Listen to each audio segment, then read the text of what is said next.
And Neil, I'll start the recording right when you start talking. Okay.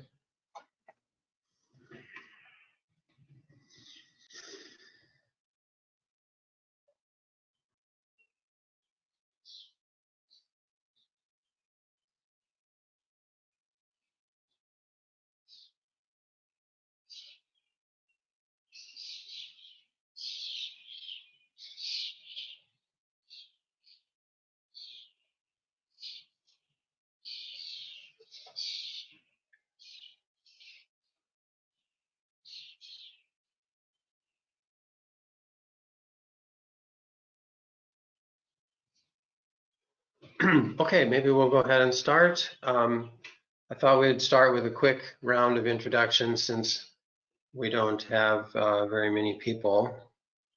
I'm Neil Colway, Industrial Program Director for SWEEP. Kirsten, do you want to introduce yourself? Yes, good morning. This is Kirsten Freisinger. I'm helping facilitate the event. I'm Operations Director for SWEEP. Thank you. And let's see, maybe the CO people. Delynn, do you want to introduce yourself? Hi, this is Delynn Southern with the Colorado Energy Office. Good morning, everyone. Hi, Delynn. Michael? This is Michael Turner with the Colorado Energy Office, Director of Building Innovation and Energy Finance. Great. Andrew?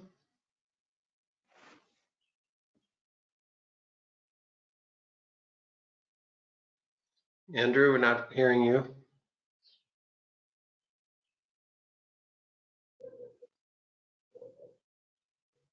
Okay, how about Josh? Josh Korth with the Department of Public Health and Environment. Thanks. And can you just say briefly what is your role at CDPHE? I'm the technical analyst in the new climate change unit. Great. Beautiful. Okay. So I'm going to mute you all for now, and then later, well, as we go along, if you have any questions or comments, please raise your hand, and if you look in the control panel there, you can see how to do that, and I can unmute you and call on you, and we'll also have time for discussion at the end.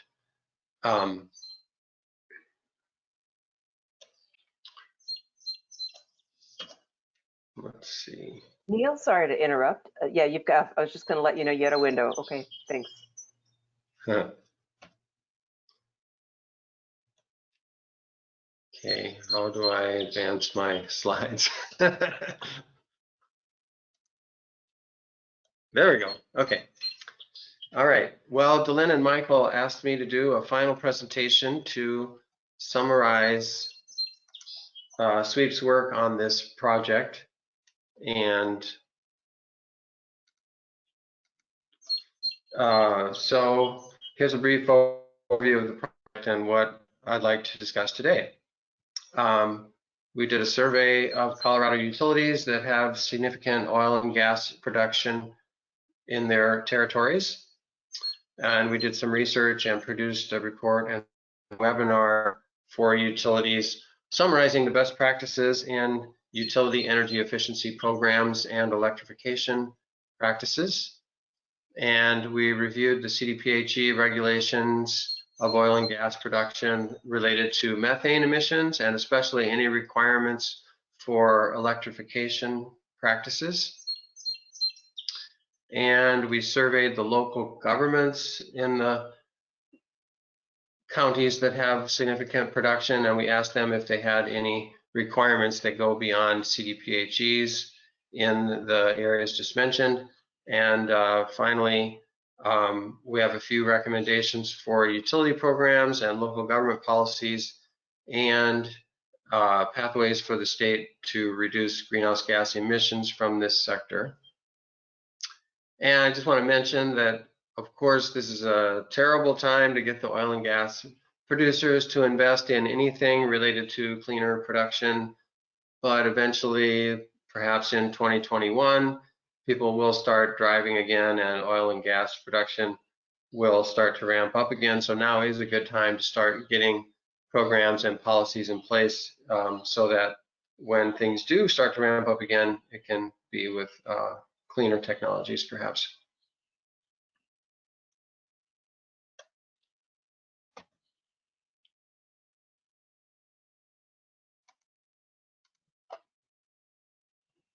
Okay. Here's a summary of which counties in Colorado produce the most oil and gas. By the way, Colorado is 5th in the nation in oil production and 6th in the nation in natural gas production. So pretty substantial production of both. These are the 9 largest counties organized by amount and then by area.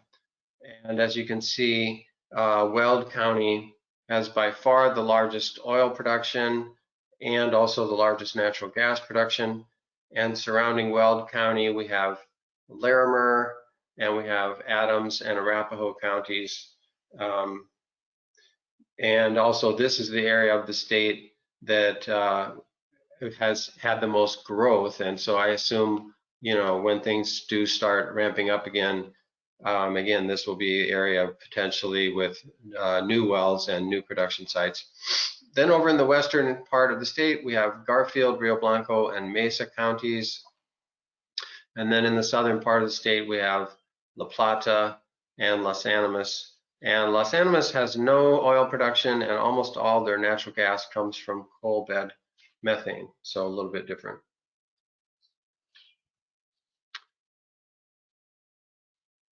These are the utilities that serve the counties just mentioned, and we surveyed these utilities and we asked these 3 questions, which we will discuss. So first of all, we asked, well, are most of the oil and gas production sites in your territory connected to the grid and connected to your service?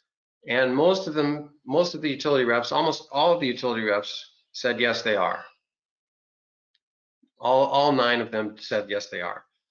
On the other hand, CDPHE hired a contractor and did a survey in 2019 of 5,500 production sites in Colorado and found that actually only 20% of them are connected to the grid. So we assume the CDPHE survey is much more accurate, and probably the utility reps are just aware of the ones that they have worked with and that are connected, and they just don't know about some of the smaller sites out there that are not connected. I also asked them if they were trying to get more sites connected to the grid, and several utilities said yes, that's something that they're working on, but definitely there are more opportunities to get more sites connected. For the sites that are not connected, the pump jacks, electric pumps for water and oil, and other electrical needs require diesel or natural gas engines or generators. And these sites also typically rely on gas pneumatic driven controllers. So connecting more sites to the grid reduces fuel and maintenance costs for the producers and reduces on-site emissions from the diesel and natural gas engines, and also reduces net greenhouse gas emissions, CO2 emissions from the engines. Next, we asked the utilities, well, do you have energy efficiency incentives and programs? And so here's a summary of what the tri-state member co-ops can offer, which basically they have prescriptive incentives for variable speed drives on fans and pumps. And Xcel has not only prescriptive, but they also have custom incentives available. And Xcel also has strategic energy management potentially available. And in New Mexico and also in Colorado, they can offer assistance in finding recommissioning measures, which is important. It means like lower cost measures, like adding better controls and doing better sequencing of pumps and compressors, and better operating practices. Then we also asked the utilities, well, of all these programs, have you had much uptake? And Xcel said they've really only had one project in Colorado so far, and none of the other utilities mentioned any projects taking advantage of these incentives. But hopefully that will change, and we'll discuss that in a minute. And finally, we asked them, well, are you offering any incentives for electric compressors? This is a large electric compressor that in Canada ran a few years ago until they sold all their stuff. And a couple of utilities such as United Power mentioned that they were interested in that and had discussed it with a few customers, but no successful projects so far. And we'll also discuss that in a minute. The economics of electric compressors are a bit challenging, but there are lots of emission benefits. One of the main focuses of this project was to develop a report on best practices for utility energy efficiency programs and electrification practices, which we did, and there's a report available on SWEEP's website. And we also produced a successful webinar for utilities on April 28th, 7 utility reps attending, including several from Xcel and a key person from Tri-State. The recording of the webinar is also available on SWEEP's website. So let's talk a little bit about some of the energy efficiency opportunities, which of course applies to the sites that are connected to the grid. So here's a quick look at the typical production operations. One way to look at it, which was pointed out by one of the ClearResult guys in the webinar, is basically when you're producing oil and gas, you're treating a lot of water and you're producing a little bit of oil out of all of that water. So you have big pumps for water and you have pumps for the crude oil that's produced, and then you have vapor recovery units and compressors for the gas. And that's where the main opportunities are, in all the pumps and the compressors and the vapor recovery units. Here's a couple slides from the webinar from ClearResult. Xcel hired ClearResult to run their oil and gas efficiency programs in New Mexico in 2017, and ClearResult was very successful. They achieved like 14 gigawatt hours of energy savings in 2018 and 2019 combined. It's a lot of energy savings. New Mexico is the 3rd largest producer of oil in the country, so they produce a bit more oil than Colorado, but they produce a little less natural gas than Colorado. So mainly the projects that they were able to find involve variable speed drives on the big pumps, which I showed a minute ago, some on the compressors, and here's some of the other types of opportunities. Process optimization means like better controls and better sequencing of pumps and compressors, and yeah, you get the idea, a variety of measures. ClearResult pointed out that most of their projects, 90% of all the projects they found and got implemented in New Mexico were for new construction, because it's much easier to put in the new equipment when you're installing a new operation, new production operation. And maybe 10% of their projects were for retrofits, and they pointed out that for retrofits, it's helpful to start with the recommissioning type measures because they're cheaper and less disruptive to production. Here's a couple of examples.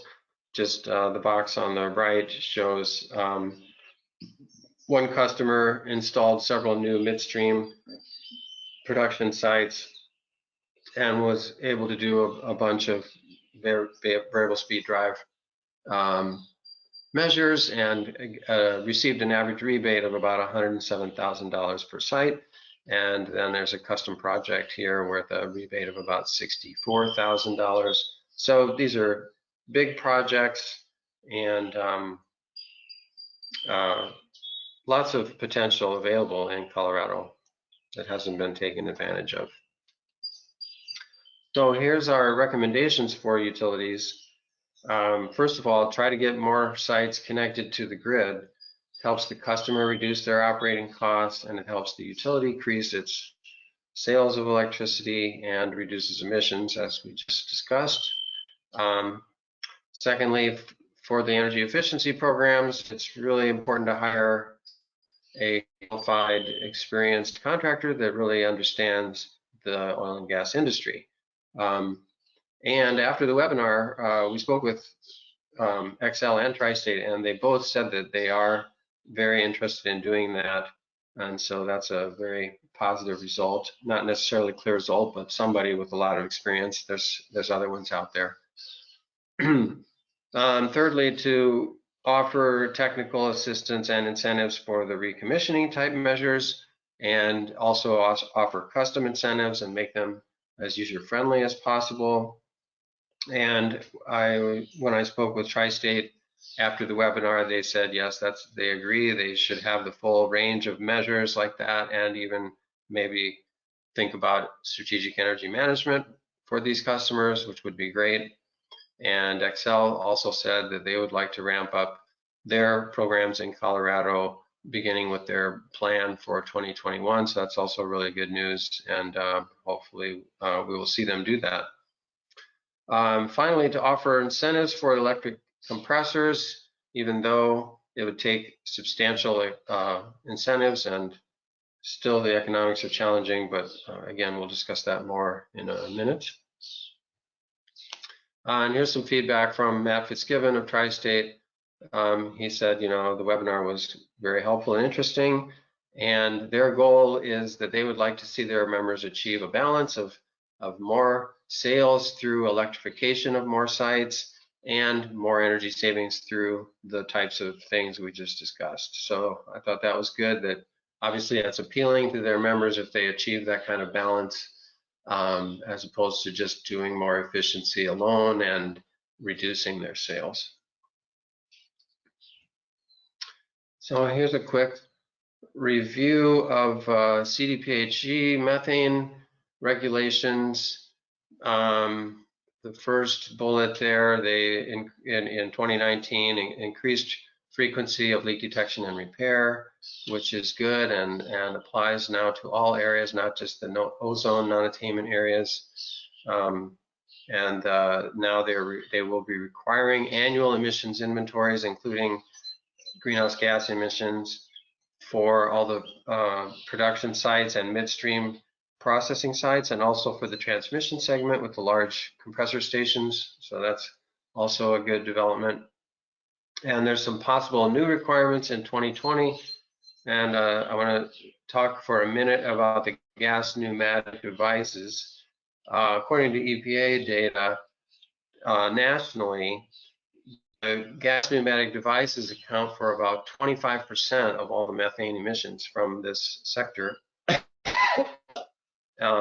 So that's a good area to target. CDPHE already requires zero emission devices rather than gas pneumatic devices, which leak a lot of methane. They already require those at sites in the ozone non-attainment area, excuse me, and for new sites, if the new sites are connected to the grid.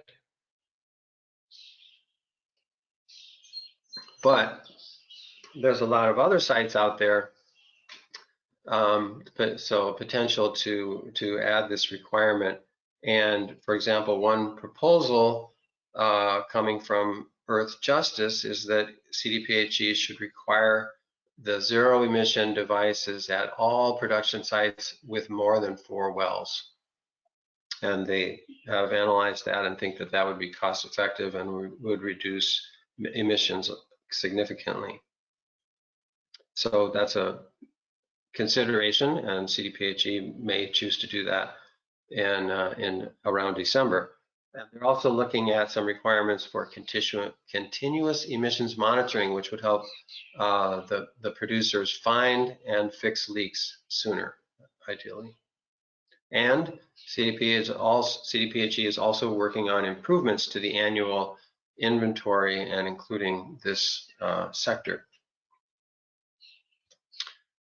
We surveyed the local governments that are in the counties with the highest production and asked them, well, do you have any methane regulations that go beyond those of CDPHE? And do you have any policies to encourage more sites to get connected to the grid or to require new sites to get connected to the grid? So you can see some of the more progressive counties do have some requirements. Boulder,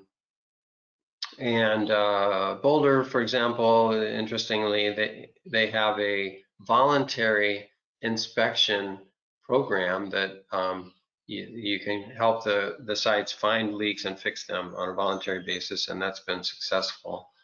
And several of the counties, as shown here, do either encourage or require as much as possible new production sites to connect to the grid. So here's some suggestions based on the more progressive counties that, yes, we think that they should require or encourage new production sites to use grid electricity. Can also require or encourage new production sites to connect to pipelines, and that with respect to oil, it reduces the risk of spills from trucking. And for natural gas pipelines, it would reduce flaring of the natural gas, which does happen at a few locations in Colorado, which obviously is wasteful and also results in methane and other emissions. We suggest they could do a voluntary inspections program like Boulder does to help the sites find and fix leaks, and to require zero emission devices for all new sites in case CDPHE does not do that in December. That would be a good thing as well. And here are some suggestions for the state to reduce greenhouse gas emissions from this sector. First of all, to improve the emissions inventory. We're going to talk about all these in more detail. Secondly, to, yes, require zero emission controllers and pumps for all sites with more than 4 wells. Third, to require or encourage new production sites to connect to grid electricity. And lastly, require new compressors larger than something like 2,000 horsepower to use either electric or gas turbine rather than gas engines. And we'll talk about that in a minute. So first of all, with respect to the inventory, on the left, you see the CDPHE number of 14.8 million metric tons of methane emissions for this sector. And I understand they used sort of standard EPA emission factors to come up with this number. And notice that it's all methane and no CO2. And so first of all, with regard to the methane emissions, if we assume a leakage rate of 2.0% of gross production, you get more like 22.7 million metric tons. And where the 2% comes from is EDF, Environmental Defense Fund, funded a study which was very extensively peer-reviewed and published in Science Magazine.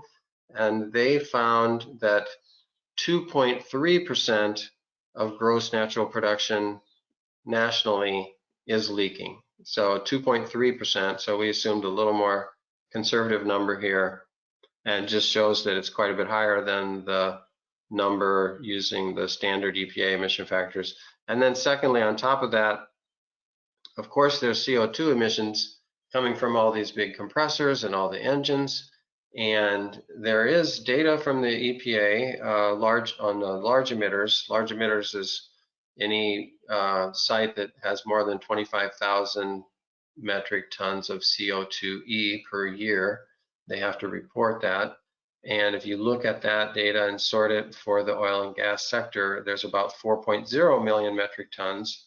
And of course, there's more than that because of all the small engines out there, so we just assumed, okay, it's got to be at least 5.0. So altogether, our estimate is about 90% higher than what's in the current CDPH inventory. We understand they're working on improving it, but this is just to point out that there's a lot of emissions there, and so it's important to look at this sector and try to find more opportunities.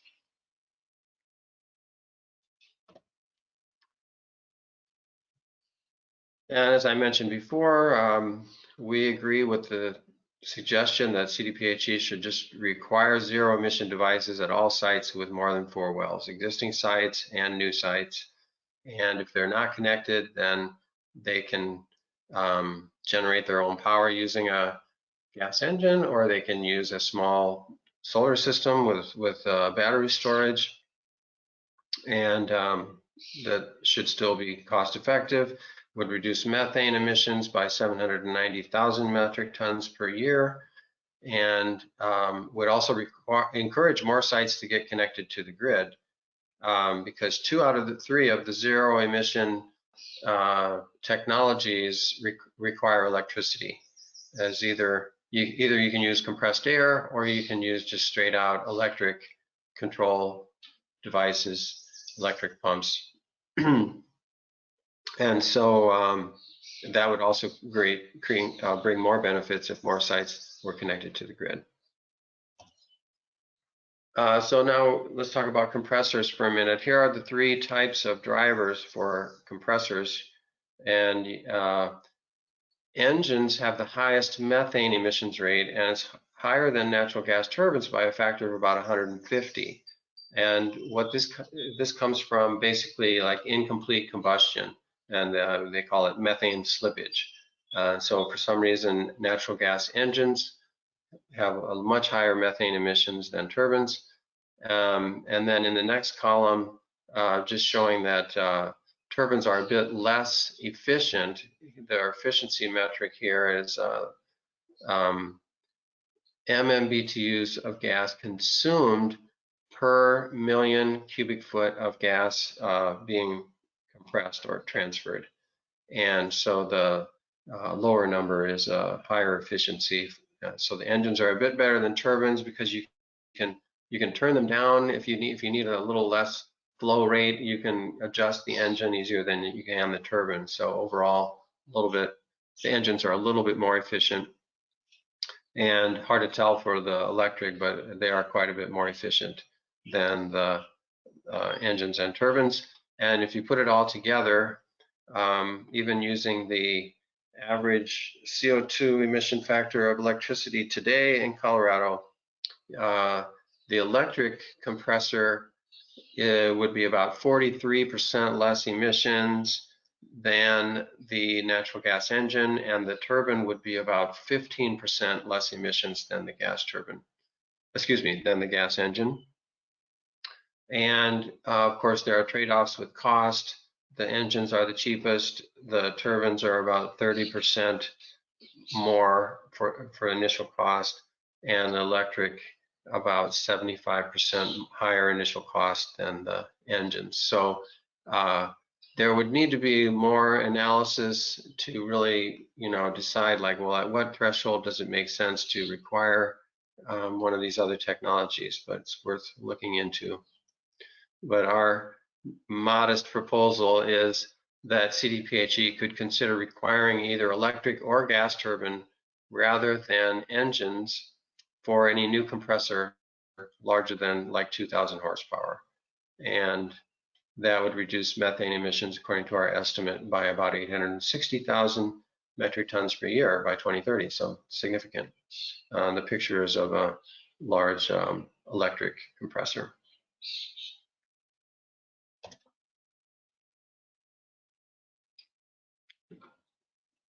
Actually, I think that's a turbine, gas turbine. Anyway, so I know budgets are tight, but if there were a little more money, it would be helpful for somebody such as SWEEP to do a little more work and investigate the costs and benefits of getting more sites connected to the grid. And for example, to decide, well, at what size, like maybe more than any site with more than 4 wells, then maybe CDPHE should just require any new site with more than 4 wells, you have to be connected to the grid. And that would force the site to work with the utility and make that happen. So is that worth it or not? That would be the investigation. And secondly, to do more detailed investigation about the benefits of the compressor technologies, and does it make sense to have some requirement, like just mentioned, of requiring either turbines or electric for instead of engines above a certain size. So that's it. I want to thank, I know Will's not on the call today, but I want to thank Will for approving the funding for us to do this, and thank Michael and Delynn for helping make the project successful. Thank you all for listening, and let's see if anybody has any questions. So I think I will unmute everybody if I can. Unmute all attendees, okay.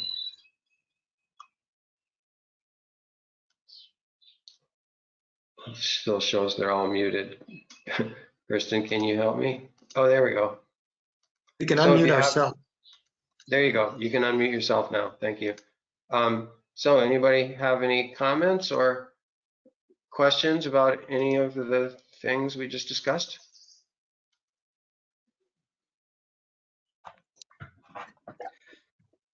This is Josh with CDPHE. I typed something into the chat. Do you have a feeling for what percentage of the original project costs were covered by these rebates? Are we talking, 1 to 5%, 10%? I just don't have a feel for what the scope and the costs of these types of projects are.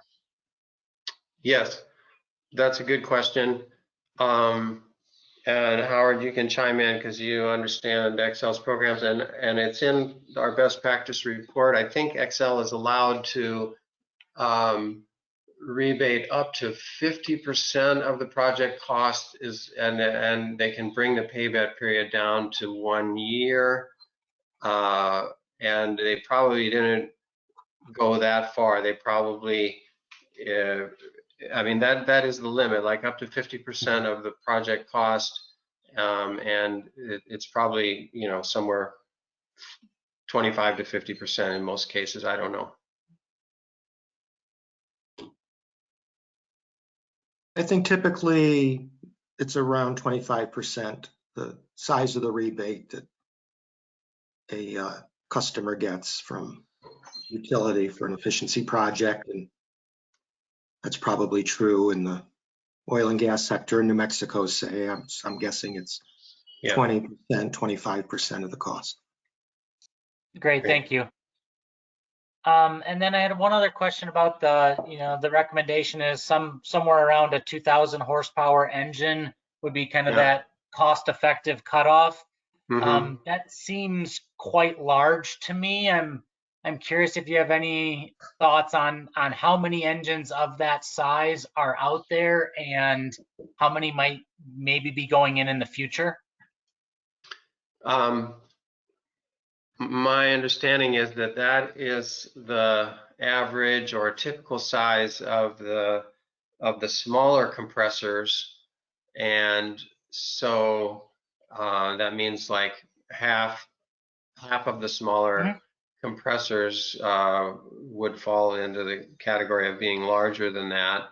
And if you get much bigger, then they're already using gas turbines. And my understanding is that the bigger compressor stations and the bigger compressors are around 10,000 horsepower, so they're already using gas turbines. But it's the smaller ones that would be targeted by this kind of requirement. And we did some math and made a rough estimate, but really it would take more investigation to find how many of them are really out there. And if the requirement were just for new ones to do this rather than existing ones or replacement ones, then, you know, it depends on the growth of the industry. Yeah, I think that's something that we can potentially look through our database and maybe find out how many are out there.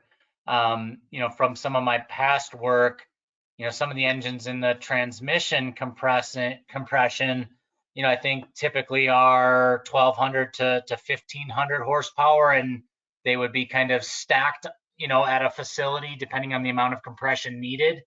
2,000 seems a little big to me, but I really don't have a feel for what that would be like in the actual production sector as opposed to the transmission and storage sector.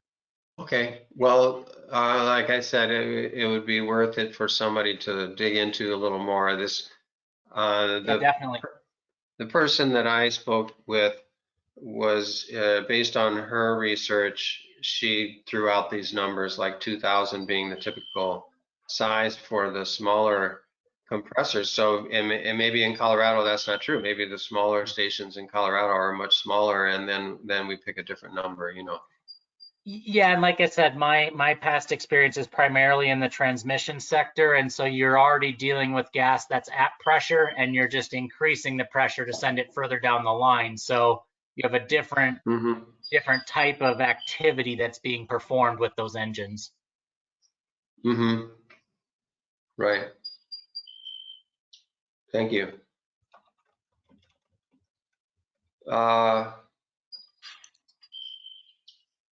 Michael, Delenn, any comments? Or Andrew? I don't know. Andrew is, it says not attentive. I don't know what that means.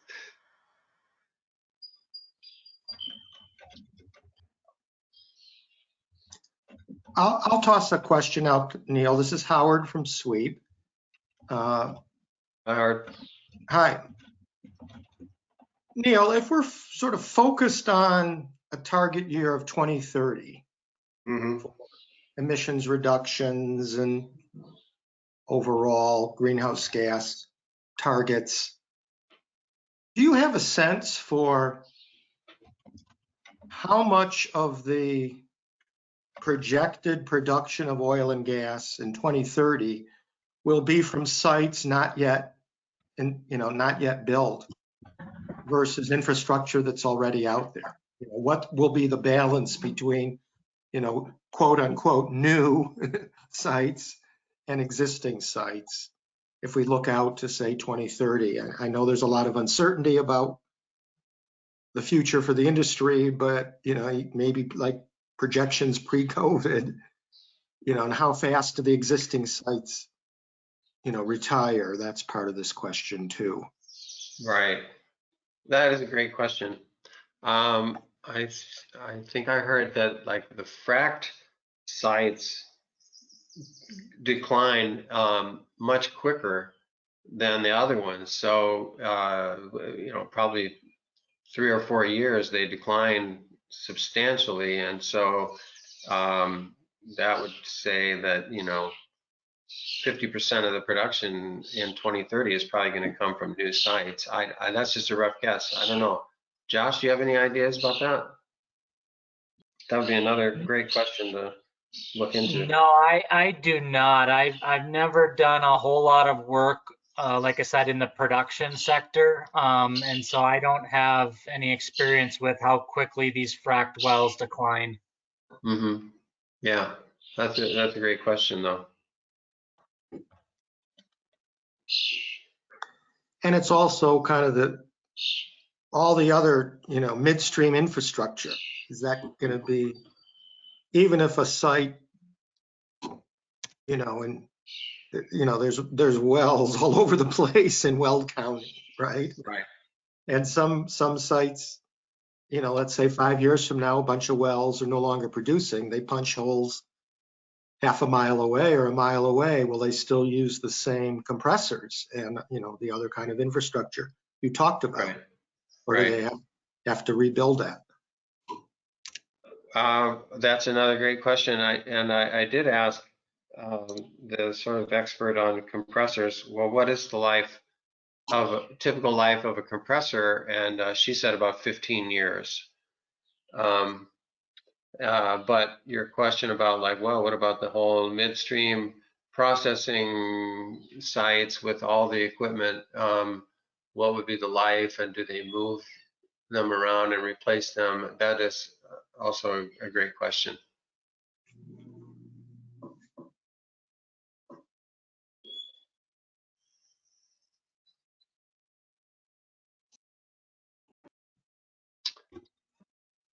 Let's see. Unfortunately, Keith didn't join us, and Will ended up having a cabinet meeting, he said, probably discussing how much they need to cut the budget.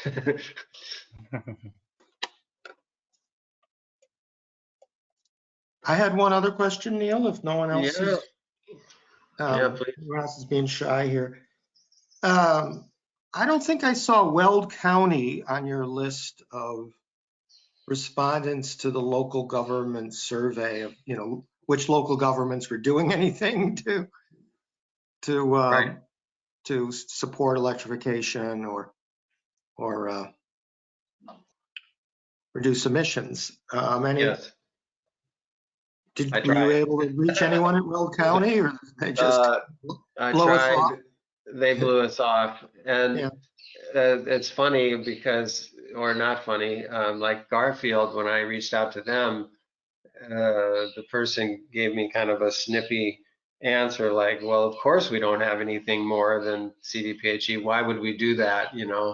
And I tried several times to get somebody from Weld County to reply, and they wouldn't. So I just assumed, well, it's probably the same. Like they're not doing anything more than what is the minimum, is my assumption. Yep. And interestingly, it seems like all the more progressive counties know who they are.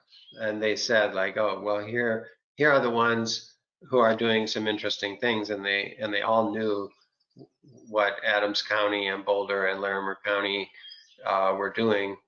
And so I thought that was interesting too. Then nobody mentioned, oh yeah, you should talk to somebody in Weld County. Many years ago, I heard that La Plata County was requiring electric compressors. Do you know if that's true? And I assume that's not true, but I did speak to the La Plata utility, and they said they were interested in that, but hadn't done anything with it. And I mentioned to Josh, you probably know Leah Martland, and she's the person at CDPHE that is in charge of or overseeing the methane regulations and stuff. And she said they were very reluctant to make any requirements about electric compressors because the industry says, they have to, it's complicated where you want to locate the compressor stations, and you can't just say, you have to put in that kind of infrastructure. And so she just indicated that would be a tough requirement. And so that's why I thought maybe by giving the option of, well, it has to be either a turbine or electric is a little better, and would at least help the smaller compressors. Anyway. Yeah, I think, one of the big challenges when dealing with something like this is that, you're compressing natural gas. And so you have a fuel supply that is immediately at the facility. Depending on the closest access to the type of electric load that you need, it can be quite expensive to build out the distribution as well as any small substation that may be necessary to support that load. And so, I think just from an ease of planning and a readily available fuel supply, historically it's been the gas engines and gas turbines that have been used. I think over time that will change, but it's it's probably going to be a fairly slow change without some type of very what I'll call robust policy or regulation to drive it. Right. Yeah.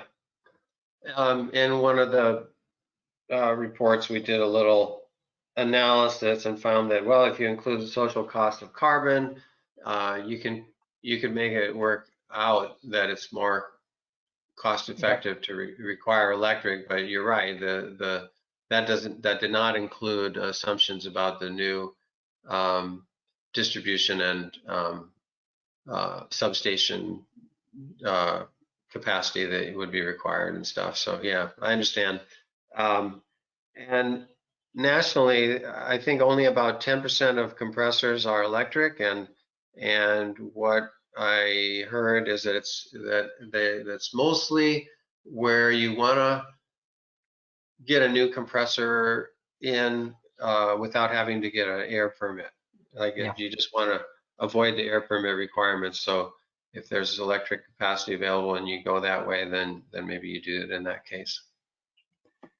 Yeah, and I think, that's one potential option as we look forward with the ozone challenges that we have here in Colorado and regional haze and other things. I mean, there are going to be tighter and tighter air regulations in general that may drive some of that as well. Mm-hmm. Yeah.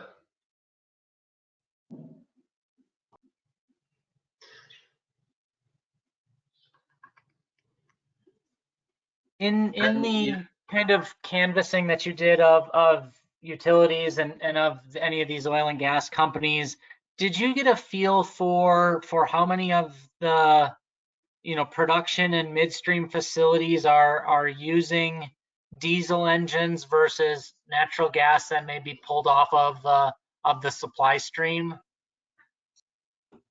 I did not, and I asked the Clear Result guys, and they said it just depends. But I think gas is a lot cheaper than diesel, and so my understanding is that you would just use diesel as a temporary measure, and if you have gas available, you're going to use gas. And for example, they might use diesel for the drilling. Mm-hmm. And then when you get the site set up, and if you can get gas going, then you would use gas for the generators or whatever. Right. Pump jacks. Yeah, I'm just trying to think about ways we can narrow that estimation of the 5 million metric tons of carbon dioxide and what type of data we would need to really kind of hone in on that number. Right. Yeah. Well, do you think you will get that kind of information from these inventory requirements? Yeah, I think that we will. The new inventory that will be kicking in here the second half of this year and going forward is going to require fuel use by facility. And so we can start to understand that combustion piece of those emissions. Mm-hmm. Yeah. So yeah, I think we're moving in the right direction as we need to continue to revise that regulation. One of the things we'll be thinking about is how we can make sure we're getting the most accurate, most reliable data that we can in order to inform the inventory piece going forward. How are you going to estimate the methane emissions going forward? Part of the inventory form is going to make the traditional bottom-up type of calculations based on component counts, based on assumed leak rates. I think our leak rates over time likely will get better with the increased LDAR frequency that we're seeing and the increased data that is coming in there. Mm-hmm. There is some discussion of doing some flyover type surveys to be able to look at our bottom-up calculations as compared to a top-down measurement. So mm-hmm. I think there's going to be a lot of work that goes on in that sector here over the next 6 to 18 months to really try and get a much better handle on the methane leakage that's occurring. I will say most of that work will be done probably in the DJ Basin. So one of the Mhm. challenges we'll have is extrapolating that to a statewide number. Mhm. But we'll be working on that as well. Yeah, that sounds good. And I don't know if Clay was able to join or not. I don't know if Clay, if you have anything else you want to add to that. No, it's helpful, Neil. I appreciate. Can you hear me okay? I wasn't sure if my audio was working. Oh, hi. Yep, we can No, hear you. yeah, we can hear you Okay, fine. good. We've got so many different platforms we're working off. I couldn't tell on this one. I've got some noise in the background, so I was trying to find the mute button. So I apologize if there was some noise. No, I think that's been helpful, and we're going to have a follow-up hopefully later today, Neil, to talk about some of the details as well. So I think that would be helpful. But no, this has been a great start, and hopefully this afternoon when we talk at 11, we can talk about some of the fit and then some of these prospects for ways to improve upon the inventory that Josh just touched upon, because I'd be interested to get your thoughts on that. Great.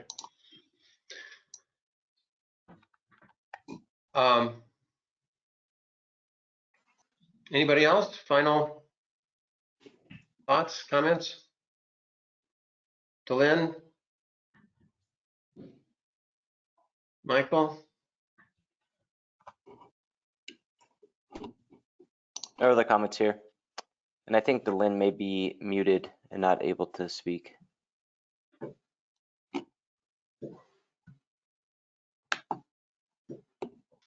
Okay.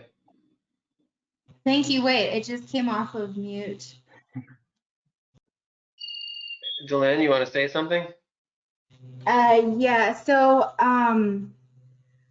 in looking at this, I know actually Michael had brought this up. We noticed that, Black Hills Energy is not one of the utilities. I know that in approaching this study, we looked at kind of the top 10 counties, but I was wondering if you had any discussions just throughout this report with Black Hills Energy, and if that's a utility company that we should be pursuing, or is there not enough opportunity?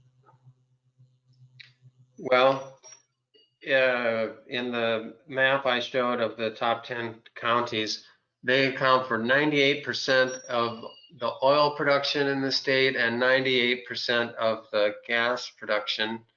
And none of those counties are served by Black Hills. So no, I didn't reach out to them. Okay, and then so this is, I guess, a follow-up to the question regarding the future of the industry. So kind of giving the look at whether there will be more new construction sites or if the industry will continue to use existing sites. So in my conversations with oil and gas operators, they've mentioned that in terms of cost moving forward, it's much cheaper for them to go ahead and keep producing on existing sites where there's already that infrastructure in place. And with, just the price of gas and all of that, especially, I think they were saying that's kind of their priority, is to work with leases, that have already been built up. So that being said, out of the ECMs that you mentioned in this presentation, which ones are the best for existing oil and gas sites? So just, so we know, like, going forward, if, that's going to be the market for the next couple of years, is, really working on those existing leases. I'm just interested in what specific ECMs move the dial the most for the existing sites. Yeah, good question. Well, first of all, if they have sites larger than a certain size, let's say, it's probably helpful to get them connected to the grid if they're not already connected. So I already touched on that. So that's one thing.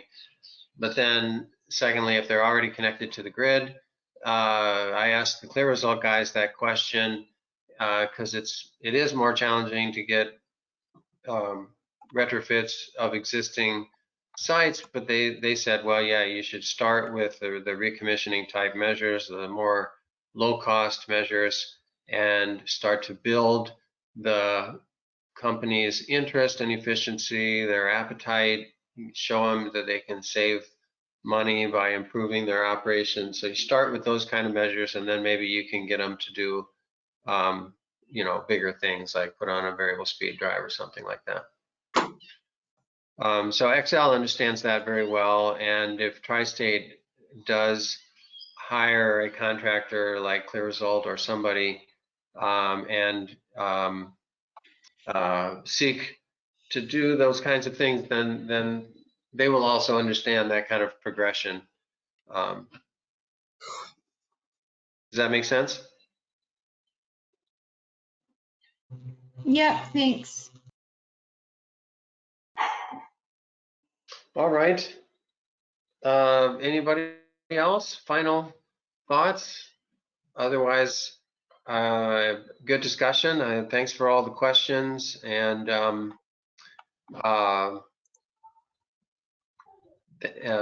yeah, thanks for the project, Delyn and Michael, and let me know if you have any more questions, comments, and Josh and Clay, I'll talk to you guys in a few minutes, and thank you all for attending. Thank you, Neil. Thanks, Neil. Thanks, Neil. All right, have a good day.